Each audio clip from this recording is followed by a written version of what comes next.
और जिन्होंने सर्वे हमारे लिए किया सीएनएक्स से भावेश झा। भावेश भी हमारे साथ जुड़ रहे हैं।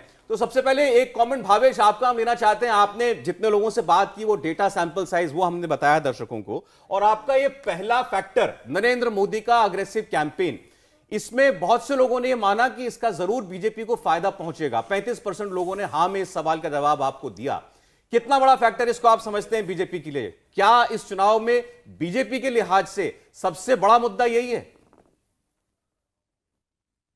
देखिए, आप 2014 के बाद अब जितनी भी चुनाव हमारे यहाँ हुए हैं, इंडिया में हुई हैं, उसमें आप देखेंगे प्राइम मिनिस्टर मोदी एक फैक्टर तो है। वो बीजेपी के फेवर में लगभग हर एक चुनाव को, चाहे वो पंचायत से पार्लियामेंट तक जितनी भी चुनाव है, वो बीजेपी के फेवर में वो मोड़ने की कोशिश करते हैं। आपको याद होगा पिछली बार कर्नाटका का चुनाव में भी बीजेपी, जितने भी ओपिनियन पोल आए थे उसमें बीजेपी पीछे दिख रही थी, लेकिन लास्ट के एक वीक और 10 दिन में आपने देखा था बीजेपी, प्राइम मिनिस्टर के एग्रेसिव कैंपेन से बीजेपी उसको अपने फेवर में करने में कामयाब हुई थी। अब देखना यह है कि अभी जो भी मुद्दे हुए हैं वो पूरे अक्रॉस द कर्नाटका वो उसको इफेक्ट हो रहा है या नहीं, वो अभी आगे आने वाले सर्वे में हम लोग देखेंगे। बट ये तो एक जरूर माना जा रहा है कि कुछ रीजन में जहां पे बीजेपी काफी स्ट्रांग है, वहां पे प्राइम मिनिस्टर मोदी का जो एग्रेसिव कैंपेन है उसका काफी हद तक फायदा मिल रहा है। जी ठीक। दीपक, आपकी पार्टी ने इसको खैर उल्टा रंग देने की कोशिश की है, खासकर आज बैंगलोर में जहां पर प्रधानमंत्री का रोड शो था, नीट की परीक्षा भी थी, तो आपकी पार्टी ने कहा कि बीजेपी को ख्याल रखना चाहिए था इस बात का कि बहुत सारे छात्र जो हैं उनको असुविधा हुई होगी। प्रधानमंत्री कह रहे हैं हमने सुबह सुबह रोड शो करके खत्म भी कर दिया जल्दी, और ऐतिहासिक रोड शो हुआ है। देखिए, आपको मैं वीडियो भी दिखा सकता हूं।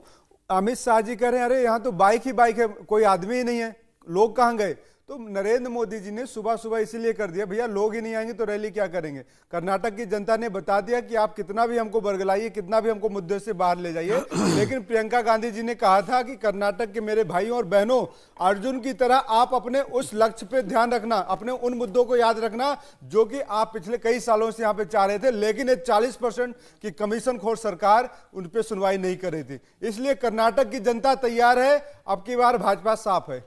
तो आपने भी अपनी बात की शुरुआत की तो प्रियंका जी से शुरुआत की, मुझे लगा राहुल जी बोलेंगे आप कुछ, कि उन्होंने क्या कुछ बोला वो दिखाई भी नहीं दिया। राहुल भी हमारे नेता हैं, प्रियंका भी हमारे नेता हैं। अरे आपको तो खुश होना चाहिए कि हमने प्रियंका जी से शुरुआत की, नारी शक्ति को आगे बढ़ाया।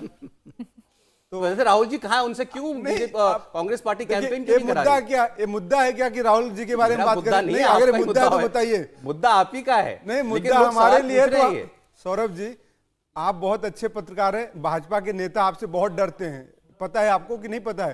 कांग्रेस वाले सारे आपको जवाब देंगे। राहुल जी, प्रियंका जी, कमलनाथ, दिग्विजय, सचिन पायलट, ये सारे कांग्रेस के बट वृक्ष हैं। आप ये समझिएगा, कांग्रेस पार्टी में उनका सौभाग्य कि इतने सारे के सारे दिग्गज हैं और बड़े बड़े नेता हैं। लेकिन भाजपा किस तरीके से साजिश रच रही है कि कर्नाटक के एक दलित व्यक्ति को कर्नाटक में मारने की साजिश रच रही है। आपको पता चला होगा कि इनके विधायक के कैंडिडेट खड़गे जी को मारने का प्लान कर रहे हैं। ये ऑडियो वायरल हुआ है और इस पे सरकार की कोई सफाई नहीं आई है। इंडिया टीवी हर वक्त हर जगह डाउनलोड करने के लिए सर्च करें India TV news Google play store या ऐप स्टोर पर।